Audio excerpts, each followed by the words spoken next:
Okay, so good afternoon. My name is Alon, and I'm going to be talking to you about perhaps the most critical issue for Israel's future, but the one that is presumably spoken about the least. And with the context of conflict resolution, without a doubt, the single greatest threat to harmony and tranquility in a society. And that involves the fact that Israel is, for all intents and purposes, the most crowded country in the Western world. Technically, we only pass South Korea in 2038, but actually, if you take a serious look at what lands are available, if you put aside the military training grounds, whatever, we've long since become the most crowded country. And the signs are all around us. Maybe you noticed it when you were late to a meeting, stuck in traffic, and another congestion nightmare for an hour. Maybe some of you had to do a doctor's appointment this year, and what should have taken a week or two took months to get an appointment with a specialist. It could be if you walked into an Israeli classroom and found that there was over 40 students there, kids there trying to get the attention of a single teacher.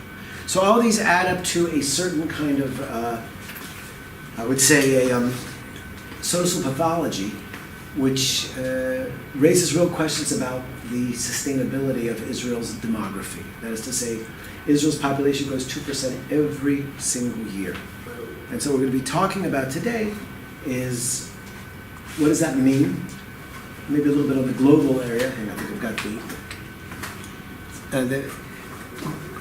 got but before I get going, I just want to make one point that when we talk about population issues, not only in Israel, but around the world, you have to remember that if you want to make a difference and you want to change things, you had to start working 30 years ago, because it takes a very long time from the intervention to the actual result. I'll give you an example. In 1979, Deng Xiaoping, head of China, promotes a one-child policy with all of the exaggerations and violations of human rights and terrible unintended consequences that it created. But he felt he had no choice because 60 million people had died of hunger. Now, when did China's population stabilize after this very, very draconian one-child policy was implemented in 1979? How long did it take for China's population to stabilize? Anybody know? 2009? 30 years? It's a trick question because it hasn't stabilized yet. I said, if you look here, you see it takes 2 to 3 generations, and that's because of a phenomenon known as population momentum. When you have a very large population of young people who haven't gotten to their fertility years yet, and the age of the population is rising, it takes a long time for things to balance off. So when we talk about Israel's challenges or the global challenges, we really need to realize that the time for action is now. Now, what are we going to talk about in today's things? We'll talk a little about the global situation in terms of overpopulation. We'll talk about demographic trends in Israel and see where we are, maybe compare a little bit to our neighbors.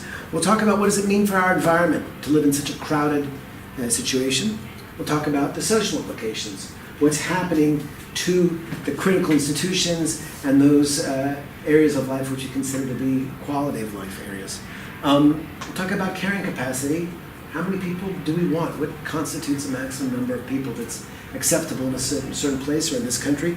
And finally, policies, because this is what I do. I'm chairman of the Department of Public Policy, and we need to think about what governments can do to intervene, because for sure Israel's situation is not a natural situation. It's a situation that's created by public policies, maybe policies that made sense 40, 50 years ago, but today are absolute lunacy.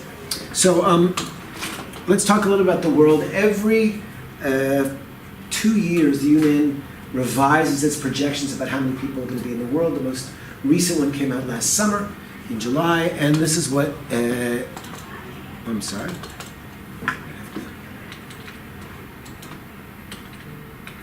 So this is what we learned, okay? If you take a look at the trends, 1990 there were 5.3 billion people, and there could be more than twice as many 110 years earlier, okay? You have to remember that this is a quite interesting phenomenon for Homo sapiens. Human beings first appear, or something like that, about 200,000 years ago. Population only starts to grow a little bit 10,000 years ago when agriculture begins to allow for surpluses and for societies to grow, and life expectancy increases a little bit. And it takes it takes those 10,000 years to get us to the point of 1 billion people. In 1802, we think the world's population reaches 1 billion people. It takes another century to get to 2 billion, and then about every year, we go up a little more, so that 17 years is what it takes now to add another billion people, okay? So if you remember now, if we're looking at a situation when it's made around 7.6, it'll take, it's slowing down, but we should be almost at 11 billion by the end of the century. The problem is, from I think from a humanitarian perspective, or in terms of the global challenges, where are these people, where are these increases taking place? They're not going to be happening in Europe, okay? Europe, at best, will be around stable. China, like I said, take a look at 2017, will be shrinking, but it's in Africa. In 1950, there's 229 million people in Africa, okay? About 1 billion people there today. There's going to be over 4 billion people in Africa by the end of the century. This is a continent which is unable to feed itself at present, where extreme poverty is rampant. It's the site of the most violent conflicts in the world. I don't know if anybody knew there was a civil war in Congo not so long ago. 5 to 6 million people died, more than all the wars of the post-Vietnam era, and nobody even seems to realize it. So I'm very, very concerned about what that's going to mean in the world, and certainly today we see a steady flow of refugees, asylum seekers, whatever you want to call them, coming out of Africa. That's going to turn into a tsunami as conditions there become unbearable. Here's just something coming out of the report, but you can see where the growth is going to take place here. Nigeria is going to surpass the United States in terms of its numbers, and all of the big growth countries are poor countries, countries where we have sustainability problems. Okay, now some people claim that this is going to get better naturally. Okay, they say that because world is a more prosperous place, countries are getting richer. As countries go richer, we know there tends to be a drop in population for a variety of reasons. And as families get richer, their desire to have more children is going to go down, and therefore things will get better naturally. They say the technology, the ability to disseminate information quickly, will allow us to bring the gospel of contraception and family planning much more effective than we have up until now. And they suggest that fertility rates are dropping everywhere in the world, except necessarily parts of Africa, and that's really a positive trend. That's going to get more. And that's some reasons which people think could be optimistic. I'm not convinced. If there is a reason why I think we can be optimistic, it's because of this woman. Anybody recognize? That's Melinda Gates. Okay, Melinda Gates is the better half of the Gates Foundation presidency, and she recognized that there's about 200 million women in the planet who would like to get access to contraception and don't have it. And that's a health challenge which she's taken on in a very, very ambitious, but I think thoughtful and clever way. It's the best TED Talk I've ever seen, if you ever have a few minutes and want to think about these issues. But the Gates Fund might be able to actually make a difference, but we haven't seen yet what that means. But there's also a more pessimistic view, which says that these people live in what's called a demographic trap, where the cycle of poverty is just perpetuated over and over and over. Large families become more and more falling into poverty, and the inability to leap beyond subsistence farming in so many communities is going to stay unchanged as the population continues to rise. Okay? So we know that there's number one killer in the world is hunger, still, okay? And that a shocking number of people go to bed hungry every night. I think something like 800 million, about people are going hungry. 100 million people died of hunger-related diseases in the last 10 years on the planet. So we really do have serious challenges there. And this is the numbers you have to remember, that this curve is going up geometrically, but our sources of food are not anymore. Okay, now what does that mean to have 7.8 billion people? There was a website called that looked at this issue. And they said, well, what would it be if 7.3 billion people stood on each other's shoulders, okay? Just to get a sense. Would they reach the moon? Like, how high would it go if people stood on each other's shoulders? And the answer is yes. 7.3 billion people would reach the moon, only that would only require about 4% of them to do that. 96% of the people would be left. In other words, you could go to the moon 25 times with people standing on your shoulders. 8 billion, and we're at 7.3, we're almost at 8 billion people now. That's a lot of people. It's going to take a lot of resources to feed these people, give them quality of life. So it's something to be concerned about. What we do know is that all these people is very bad news for the other creatures that share the planet with us, okay? The World Wildlife Fund came up with a study about 2 years ago, which measured the rate of loss of individual animals, not species, but just the wild animals on the planet. They found that between 1970 and 2010, over 50% of the wildlife on the planet Earth disappeared. It's an astonishing number. It's amazing to me that a study like this comes out from the leading international conservation organization, and it doesn't even crack the headlines in any newspaper. You see a little article maybe in The Guardian, the New York Times picked it up in the side, but basically this should be something that we should be concerned about because it's on our watch. This happened in the last few years. We've just watched an erasing of half of life on Earth.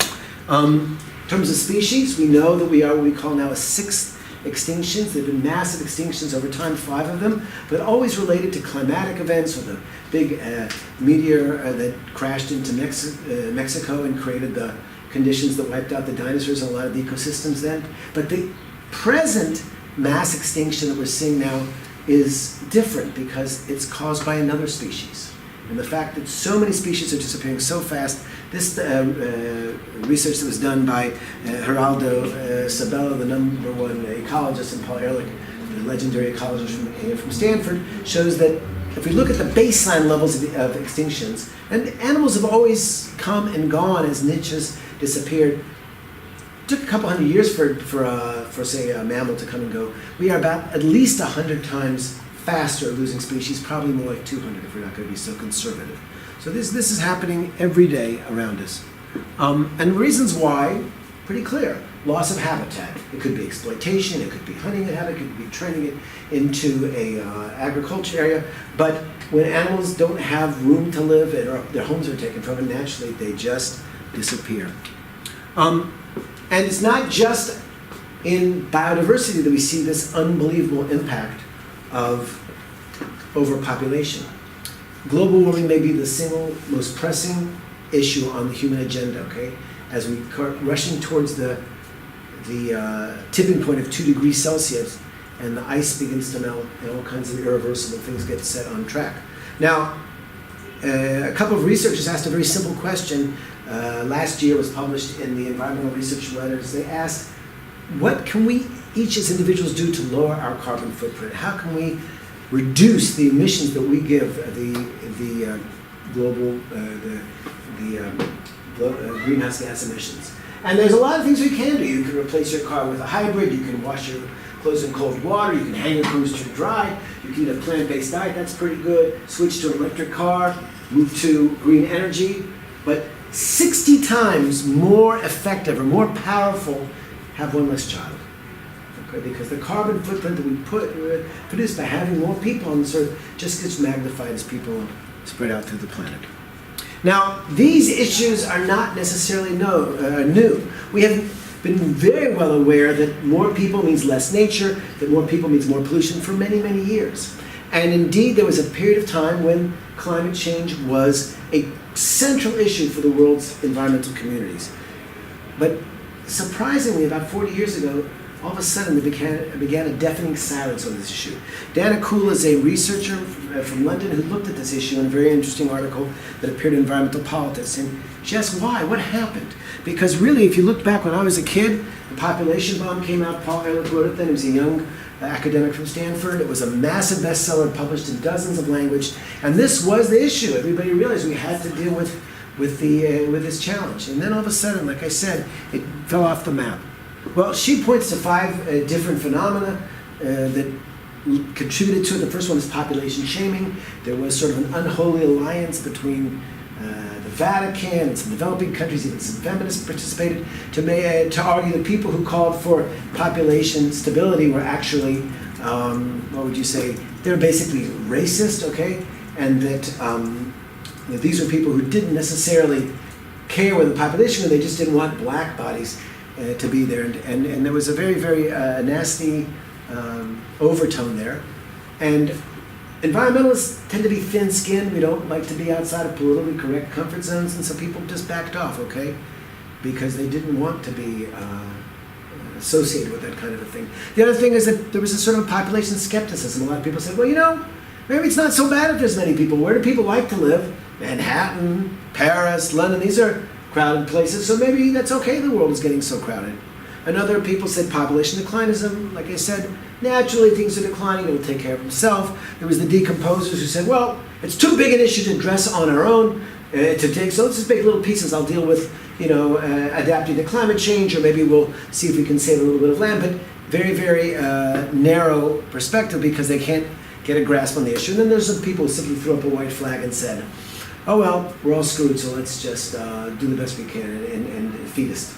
But whatever the reasons are, it hasn't been an issue. And what I'm trying to do, certainly in Israel, is to reacquaint the environmental and the general public with the perils of living with rapid population growth, okay?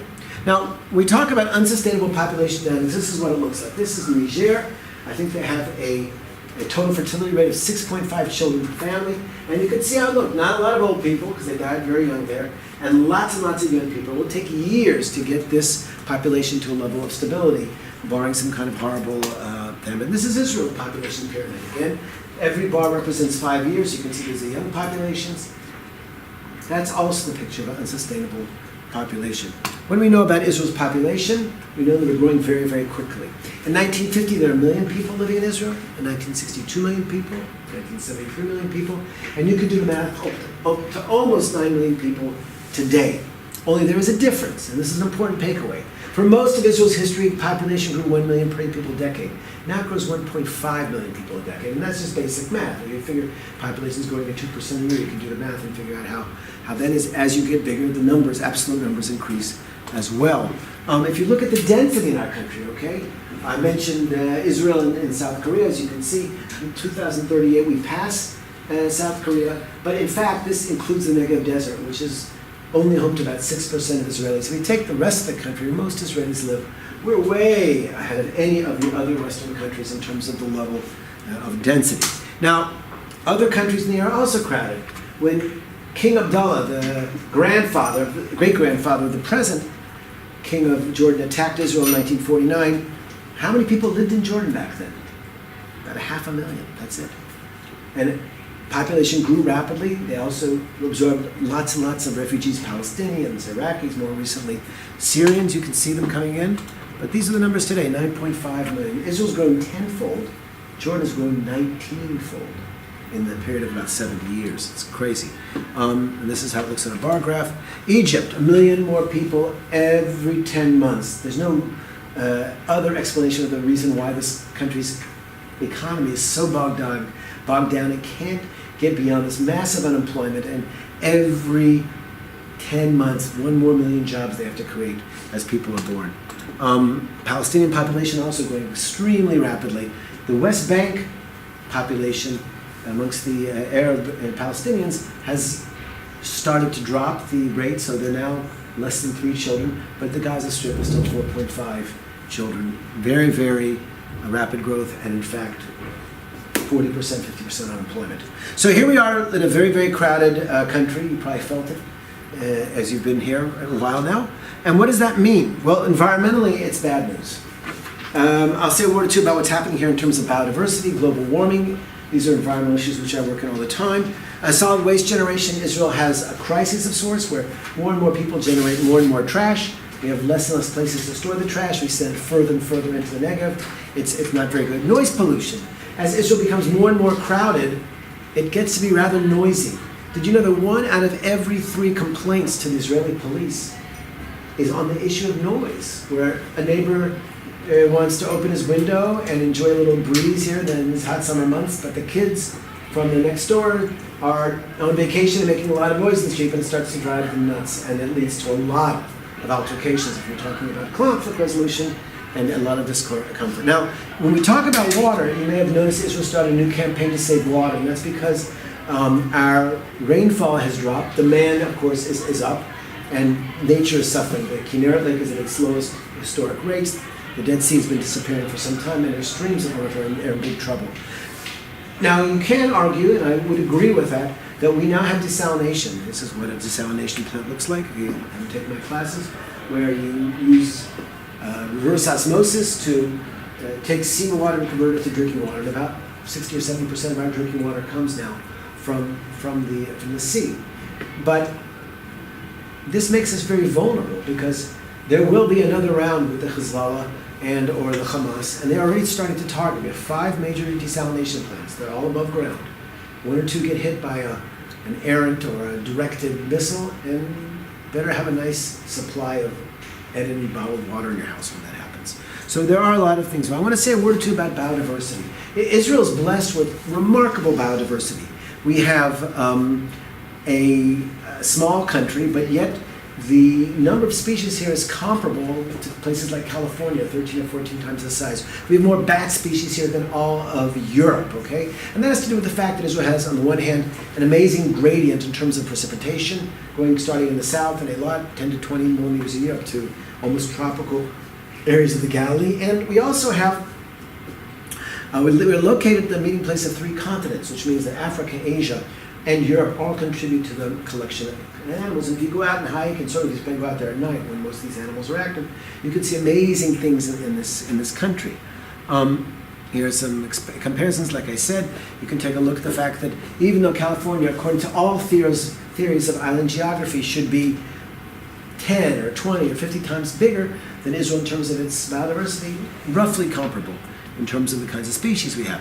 Now, there was a period of time of mass extinctions within Israel, and that was the first half of the 20th centuries. The British were not very good stewards of nature, okay? And the reason is they're very tolerant of hunting, okay? During World War I, firearms introduced, Britain takes over, and basically all these animals are hunted into extinction. The cheetah in the 19th century was more common in the Galilee than leopards were, okay? And we lost a lot in those years. Some of them we managed to return the fallow deer we've reintroduced. Ostriches may come back, but some things were lost forever. But after 1949, Israel took over. We Jews are not big hunters. If you read the Bible, there's sort of this prototype, Esau and Jacob. Jacob was the sort of the scholar.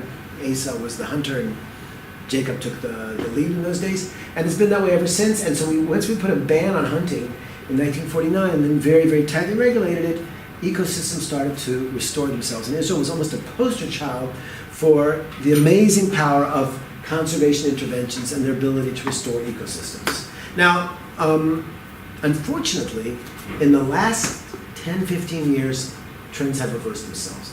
So although we have an amazing number of species in this country, 150 mammal species, about a third of them are either endangered or critically endangered. That's what's happened in the changing. And the reason is very simple. More people, less nature. We have something called fragmentation, where you take habitats, you cut them up.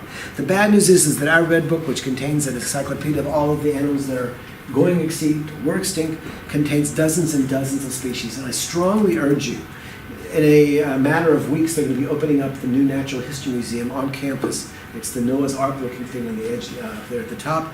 It's wonderful. I've been there 5 or 6 times. You can almost sneak in there and go see the exhibits, but they're all up and running. And it's a very, very powerful message about what peril our nature's in. Now, why is that happening? I talked about the issue of fragmentation. Here is a graph which came out a year ago. We have something called the State of Nature Report every year on campus here. All the large land management agencies, the Nature Reserve Authority, the Ministry of Environment, the Jewish National Fund, and the Society for Protecting Nature in Israel, they pool their resources and monitor nature and land together to see what the situation is. And using aerial photography, we can now see what happened to Israel's open spaces. Israel's a small country, only 22,000 square kilometers. In 1998, there were still 19,938 square kilometers of open spaces. But every year, we lose 10 square kilometers until 2013. And what happens in 2013? All of a sudden, we start losing 20 square kilometers. And why is that? Here's a second takeaway for you all.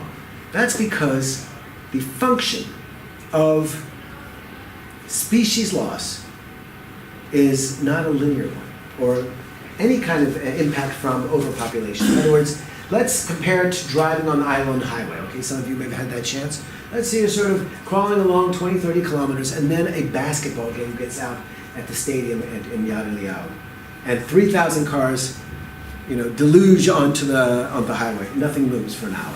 That's because you're overwhelming the carrying capacity of an infrastructure, okay? And that's basically what we have here, that for a long time we tried to push people into cities, And then around 2013, people said, we'll do what we can, but we're going to have to start opening up lands in other places as well.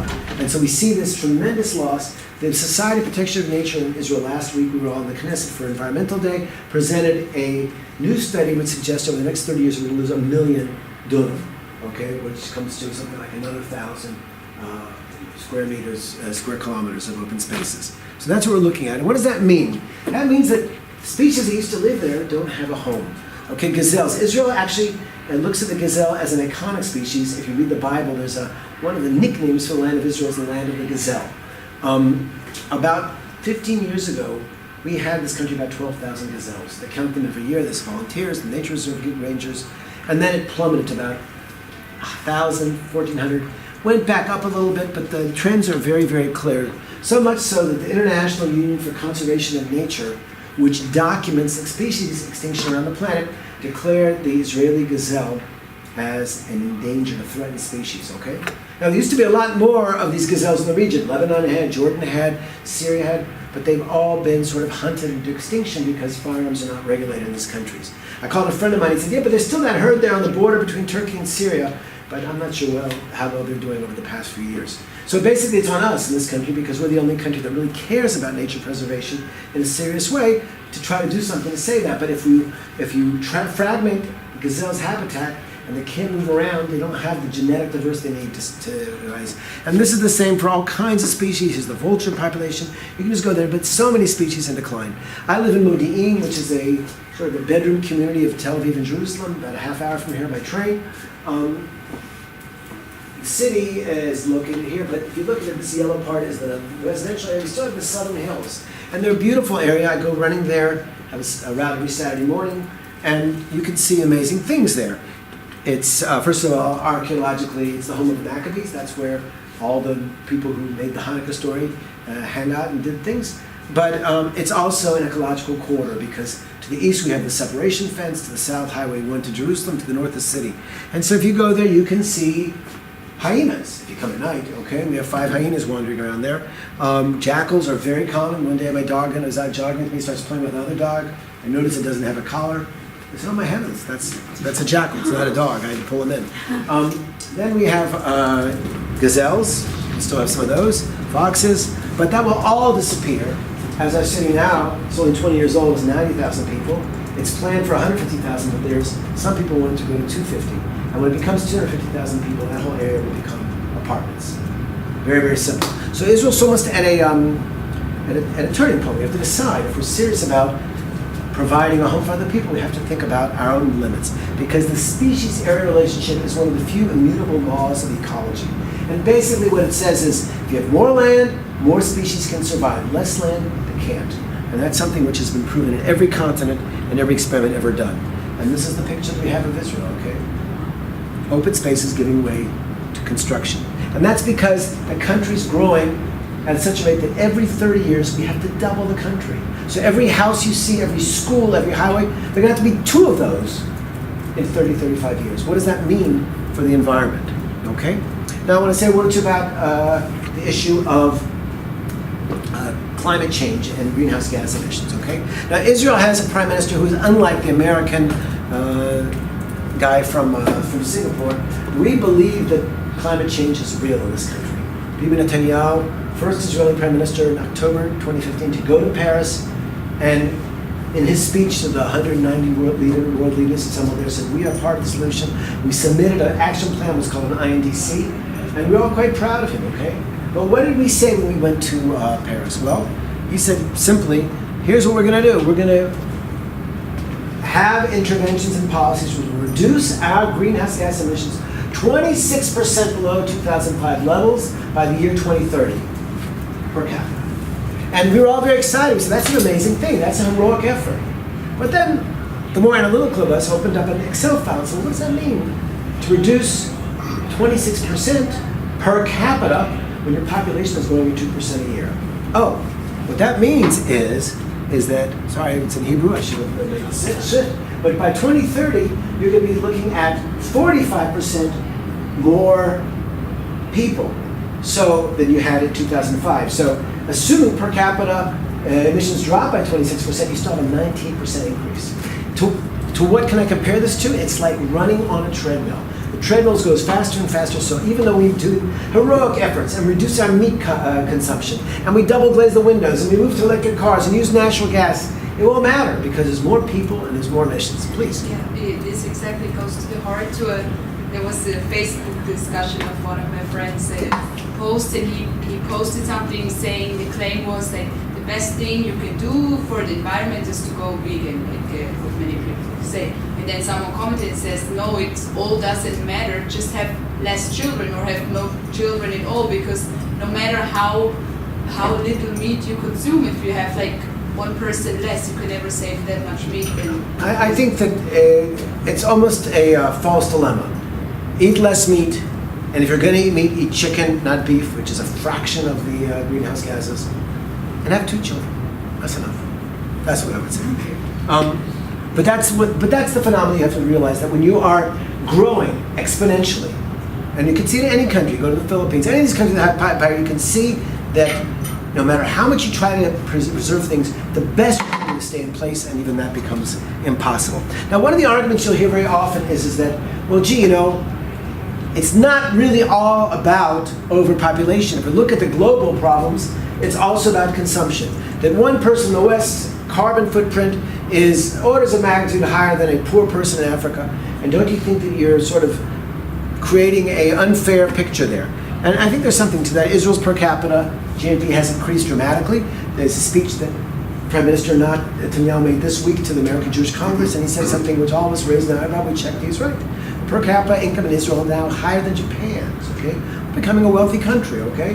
And as that happens, more and more people fly, build swimming pools, have big cars, and all these kind of things. And so there is there. But I think that we sometimes go too far. Itai Tronik is now he's a doctoral student at Berkeley. He was a master's student of mine, very bright guy, an economist and a biologist. And we did assessment of Israel's, one of the assumptions was if you are wealthier, you produce more trash. And he started looking at this question, and we looked at this notion that yes, you produce more waste, but most of that for wealthy people turns out to be garden waste, okay? So that if you look at this is one thing Israel divides its communities into socioeconomic groups. 10 is the richest, 1 is the poorest. We found something really interesting. You look at the red bars, and I'll show you that the poorest communities in Israel produce very little garbage, but the rich ones do as well, because they're composting, okay? Or they're sending their waste there. So in fact, yes, wealthy people often will fly more often, but their cars will tend to be less gas guzzling today because they're driving Teslas or they're driving Priuses or whatever. But the bottom line that I want to say is that this whole argument is actually, I would say, ill-advised. For the very reason that I just said, because I wrote an article a couple of years ago called Two Sides of the Rectangle. We don't really know, in terms of the overall ecological footprint, if we can call that a rectangle. If the long side of the rectangle is population, or maybe it's consumption, okay, and the shorter side. The area of the rectangle stays the same. In other words, both are critical. It's not an either-or dynamic, and we have to deal with both of them. Now, I want to talk a little about the social impacts, okay, because it's not all about the environment. About 4 years ago, I was elected chair of Israel's Green Party, and it was sort of an unusual decision, but I was happy to do it, and I was running around the country going and talking to people's living room, and lo and behold, they asked me questions about issues other than environmental issues. I was like, well, wait a second. I know a lot about the environment. No, what about these other issues? So I had to learn fast, and what I discovered was, in the same way that overpopulation drives all of Israel's environmental crises, it also is generating our social crises. I compared the situation to the famous fable of the 6 blind Indian wise men. I don't know if you know the story. The 6 one go up to an elephant, and one touches the elephant's leg and says, well, this looks like a pillar. And the other touches a tail and goes, oh, this must be a vine. And the other one touches an ear and says it's a fan. And one touches the tusks and says a spear. In the end, everybody sees something different, but it's the same elephant. And the elephant in the room of Israel's social crisis is overpopulation. So when we talk about our health system, okay, I can assure you that Israel has probably the most crowded hospitals in the world. We're 130 of the Western world. We're 130% above capacity. My daughter, youngest daughter, broke her ankle a couple months ago, and with even the assistance of a friend who's a surgeon in the Tel Shimer Hospital walking us through the emergency ward. It took about 6 hours for her to get everything done, the picture taken and the diagnosis to take place. When my older daughter was in the hospital being injured when she was in a unit in the Army, after the operation, it took her hours to find a bed. Finally, they found her something in oncology or something like that. But there's simply no place. People in their most vulnerable and difficult times are thrown into hallway like some sort of a World War I war movie. And that's in Israel's situation. So we just aren't able to keep up in terms of the health infrastructure. I already mentioned the fact that our classrooms are crowded. Our junior high schools are the most crowded in the OECD, okay? My daughters grew up in schools where they never had less than 40 kids in the class. And crowded classrooms are aggressive places, they're violent places, they're places where at best a teacher can be a policewoman, she certainly can't be an educator, and try to keep things open. I talked to a lot of people who were teachers for a year or two, and they said I just couldn't deal with it. I wasn't having fun, I wasn't able to be an educator, okay? And that's why Israel has one of the highest turnovers, besides the lousy pay we give starting teachers. It's just unbearable conditions. Some of you may know that 6 years ago there was a massive social protest here in the summertime, and Israelis of all shapes and colors came out and said, we would like to have affordable housing. And that's a great impulse. But anybody who thinks that you can meet the demand of a growing population of 2% growth, you can't do it. Israel has to build 75,000 housing units every single year in order to close the existing gap and produce more for the 65,000 people entering the housing market. Last year they worked unbelievably hard, they did 50,000. So my point is that anybody who thinks we're going to lower the ridiculously high prices of houses in Israel is delusional. It's just not going to happen. Traffic congestion, well, we've solved that problem, right? No, we haven't solved that problem. A Bank of Israel report that came out a month ago says that in the past 2 decades, there's been a 300% increase in the average time Israelis spend in their car each day, okay? We are locked in a congestion reality, and we seem not to be able to realize that we can't build a way out of it. But every year, 300,000 new cars are brought on the roads. So it's not going to get better anytime soon. Backlogs in the courts. Amongst my character deficiencies, I'm also an attorney, so I can tell you with some authority that it takes about 3.5 years from the second that you submit a civil action in an Israeli court until you get a final verdict after the appeal. So justice delayed is justice denied. That's sort of a famous axiom. And that's also because the courts are crowded and we cannot manage to meet up. Food security, I'll say a word or two more about that when I talk about carrying capacity. But this is the picture we see in the hallway. The YNET came out with the increases that we see now in the number of time that you wait in different areas of Israeli life. And here's a picture of what our hospital beds per 1,000 people. During the Brits, actually, it was not bad. It was about 3. And here you can see going down, more people, and we can't build hospitals fast enough. Here we are at the very bottom of the OECD. Our physicians are the oldest in the world because it's very expensive to produce physicians, and many Israeli physicians leave, so it's very crowded. And here's the amount of time that it used to take.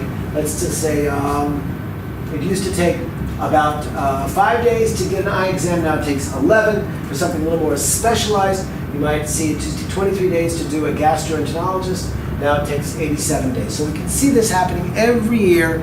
An overwhelmed health system has it. But what I really want to wrap this up with is the issue of poverty. Okay, 1 of every 3 Israeli children lives below the poverty line. It is our collective disgrace because people like me came to the country, and I think we all share, it doesn't matter what political party you're in, a commitment to the vision of equal opportunity for all Israeli citizens. Every child should have a chance to compete, but they can't.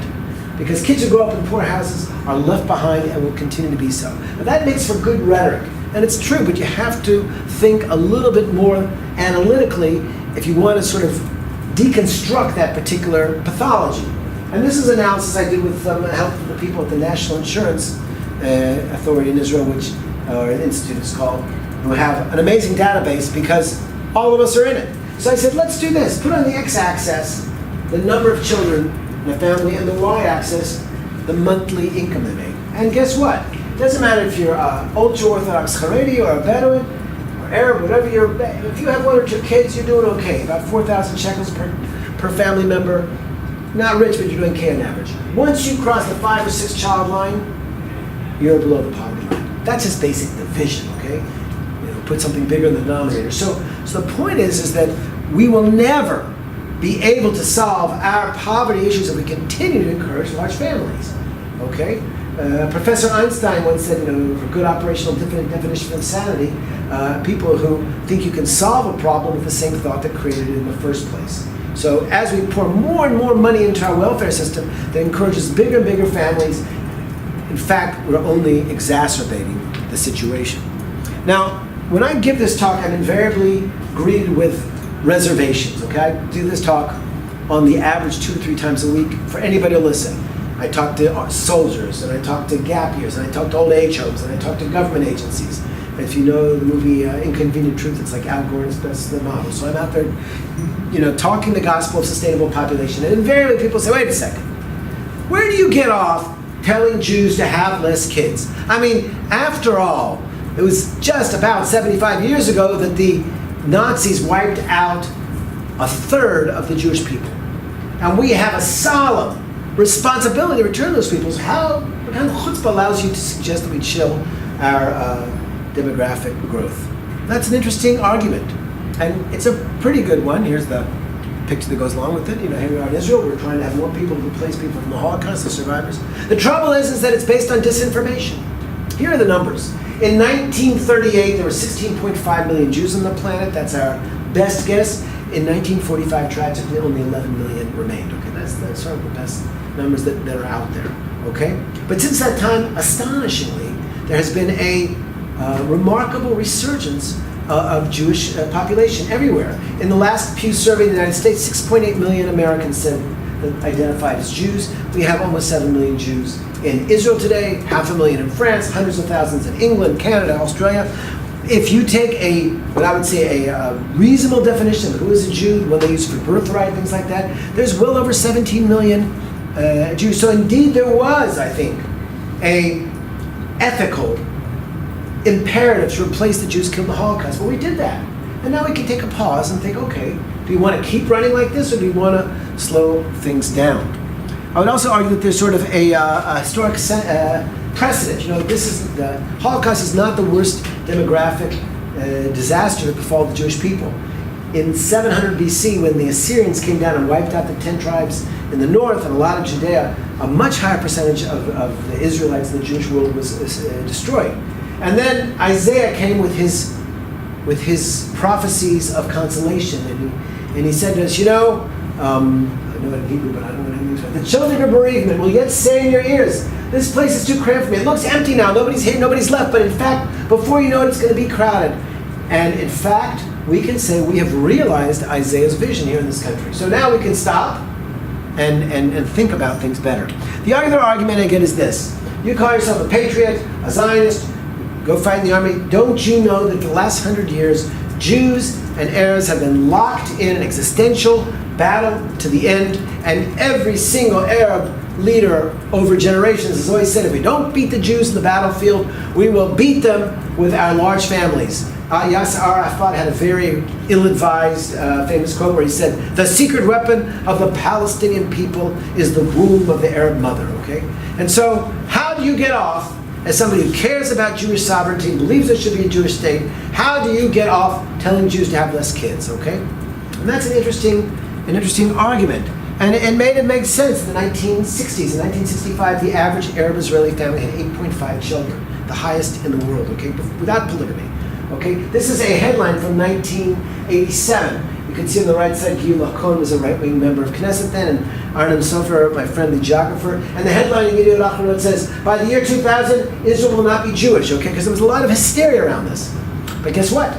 Israel has stayed about 80% Jewish all these years. And the reason why is there has been an astonishing demographic transition amongst Israeli Arabs, where basically an agrarian society became urban. And these are the numbers, if you take a look at it. These light blue bars are the Palestinian population. Every year, since 1995, there has been about 40,000 births. But amongst the Jews, 80,000 in 1995, and we're up to about somewhere around 140,000 today. So if there was a demographic war, and I'm willing to acknowledge there might have been something, it has been resolved.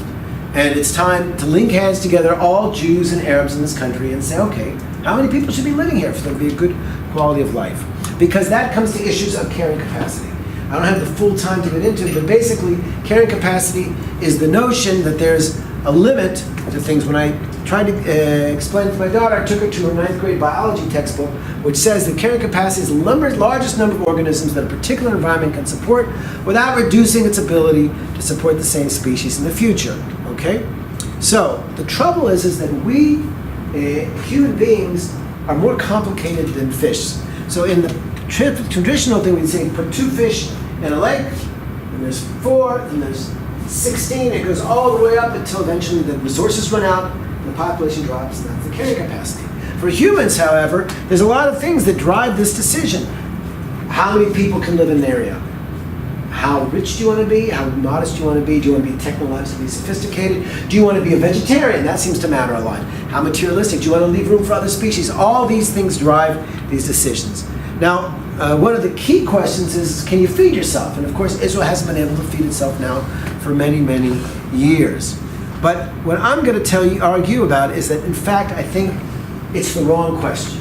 We don't need to ask ourselves what's the maximum number of people that can live in Israel is, because we don't want to know that answer. Nobody wants to live inside a factory farm where they stuff in more and more people they can't push anybody else in. No, the question is not maximum carrying capacity, what is the optimum one? In a country that is so crowded, do we really feel that more people will improve our quality of life? Will it allow us to meet for a more harmonious and peace-loving society, one where people can realize their highest personal potential? I don't think it can, okay? And I think that it actually, we've passed that point a while ago. Now, I just want to say a word or two about the open spaces in Israel. When the government decided that we need to see how much open spaces we need, they made a standard about 10 years ago. 10 square meters per person. 5 in parks in a local neighborhood level, and 5, say, in a citywide park, like the park here, here, if you know whatever. And that was the balance.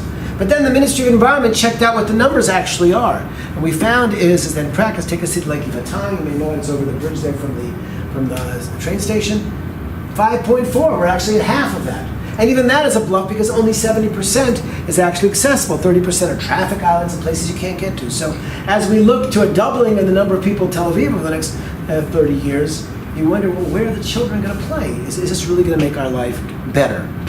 So the truth of the matter is that although we can do a lot to reduce the impact of overpopulation in our hospitals, in our courts, we can build up, but some things you can't replace. So we're not going to be able to make another Kinneret, okay? Last year, 50,000 people went to the Kinneret on vacation over Passover and were unceremoniously sent home, no room.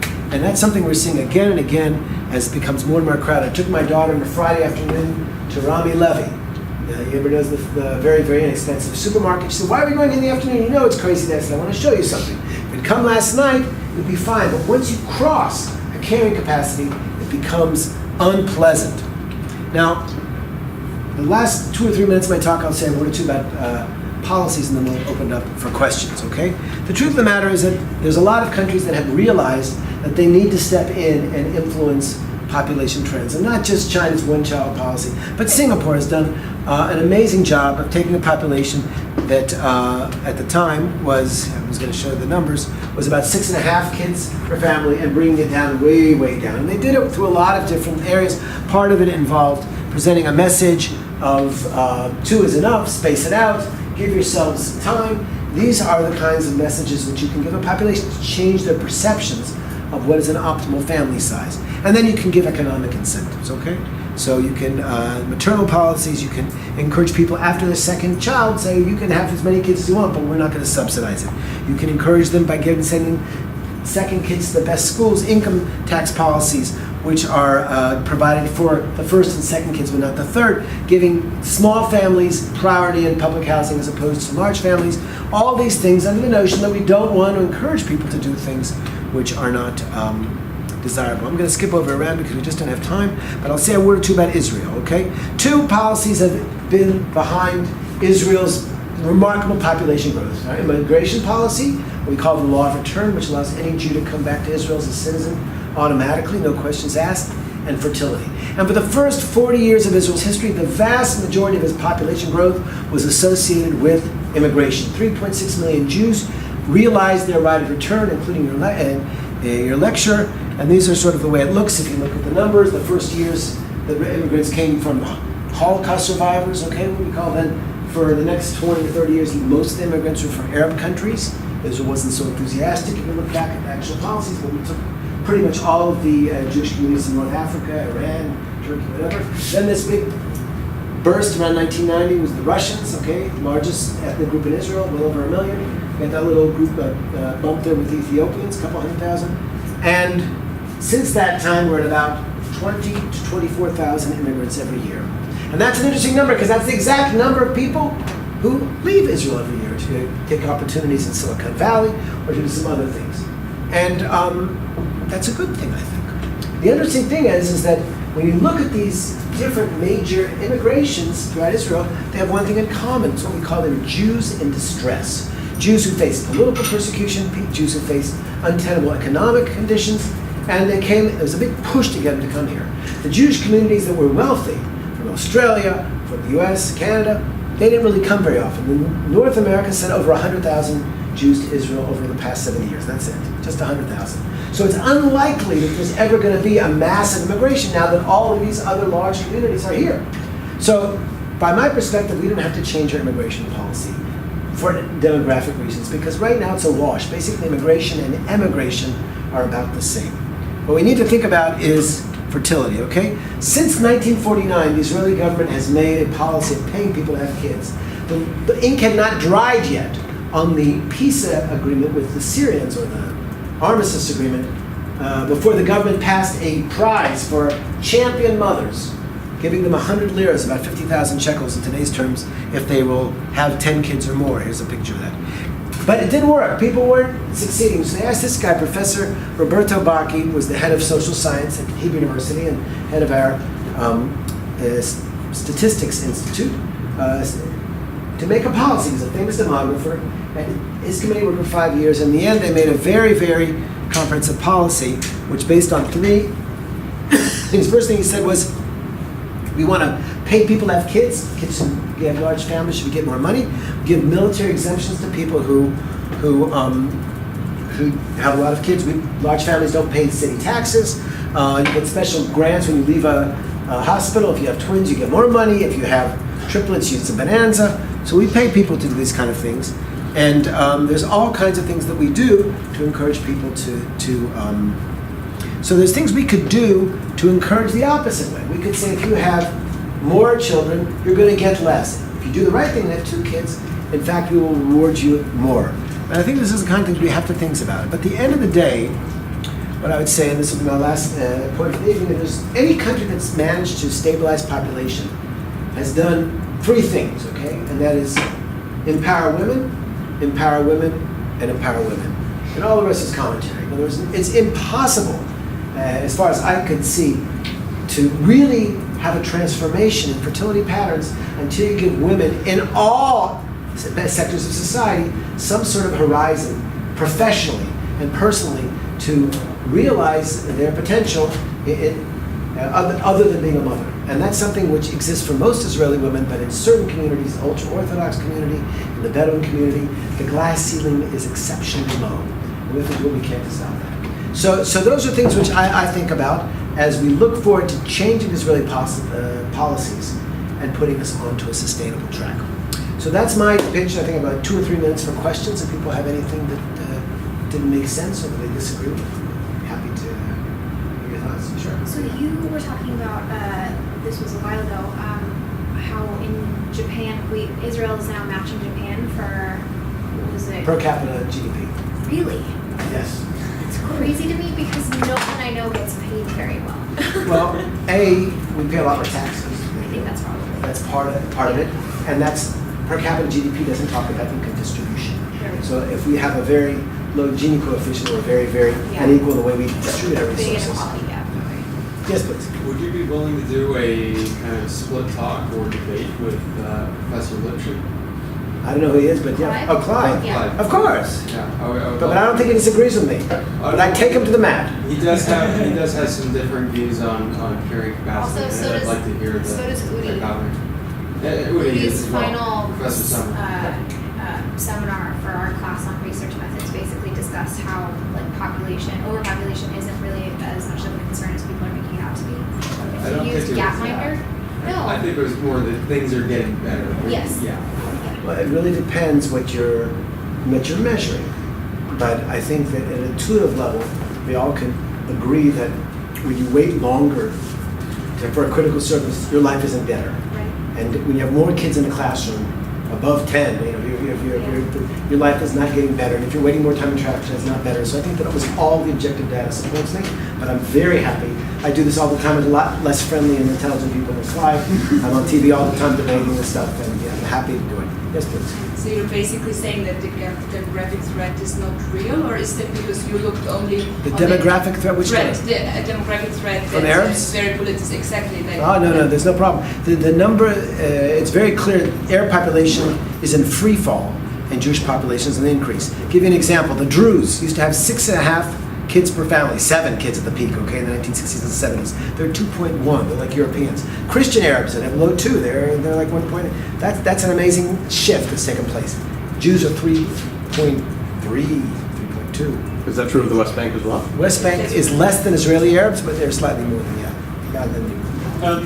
Not talking about political or religious reasons, but do you see these pressures in your research affecting Jewish settlements in the West Bank as well, or is that? I would say that Jewish settlements in the West Bank are part of the problem in terms of the high birth rate of settlers. I think they're about 5. And it's a nationally motivated thing. But they also get paid to do it. So even though we all have a lot of motivations, once I stop being incentivized to do it, I might not do it as quickly. There's a lot of things I'd like to do when the government says, nah, we think this isn't in the public good, and they make it painful or costly to do so. Often I don't do that. Sure.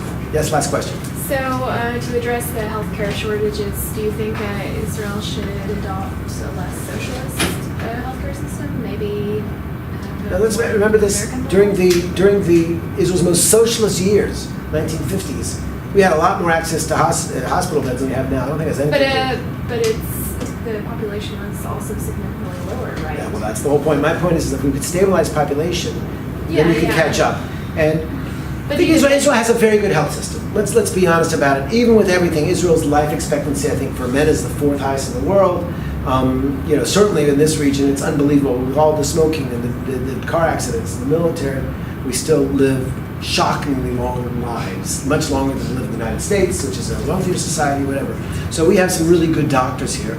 And the trouble is that the experience is worse. And you don't get the same kind of quality of care. What it does also mean, this is what most concerns me, if you're wealthy, you can pretty much buy whatever care you want. And that's okay. I don't think that somebody who has more money wants to invest in health, but I just feel we should have a baseline which is not reasonable, which is excellent. And we've had it up until now, but I feel like overcrowding is going to compromise that. So thank you all for sticking around.